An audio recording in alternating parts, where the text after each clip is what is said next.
আসসালামু আলাইকুম। নারায়ণগঞ্জ পাখির বাসা শপে সবাইকে স্বাগতম। গত ৩০শে জানুয়ারি আমাদের রাফেল ড্র করা হয় এবং রাফেল ড্রর ১ম বিজয়ী হচ্ছে আমাদের পাশে। উনার নাম হচ্ছে সুমনা। উনি আমাদের রেগুলার কাস্টমার। আজকে ছোটখাটো একটা ইন্টারভিউ নিবো উনার সাথে। কেমন আছেন আপনি?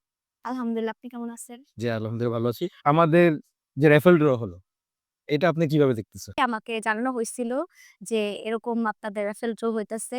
তো আমি নেওয়ার পরে আমাকে বলছে যে আপনি টোকেন নিয়ে যান। তারপর আপনাকে কল দিয়ে জানানো হবে।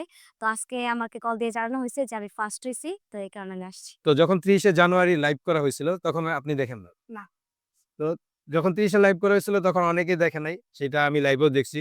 অনেকেই দেখে নাই। তো আমি বলছিলাম পরবর্তীতে দেখে নিব। পরবর্তীতে আপনি জানতে পারলেন কিভাবে যে আপনি ফার্স্ট হইছে? আমাকে কল দেওয়া হইছে এবং বলা হইছে যে আপনি ফার্স্ট হইছেন এবং আপনার গিফট আপনি নিয়ে যান। আচ্ছা, আপনার গিফটের সম্পর্কে কোনো আইডিয়া ছিল? না, ছিল না। না, ১ম এ আমরা কিন্তু গিফট দিতে চেয়েছিলাম যে কোন একটা পার্কের এন্ট্রি সহ। তো সেটা কি ভালো হইছে না এই গিফটটা ভালো হইছে? এগুলাই ঠিক আছে। এগুলাই। তো আমরা এই গিফটটা দিছি পরবর্তীতে চেঞ্জ করে। তো সেটাও ভালো হইছে। আর উনিও মনে হয় হ্যাপি এই জিনিসটা করে। আর আপনি এখন কি মনে করেন আমরা কি এরকম raffle draw আবার দিব?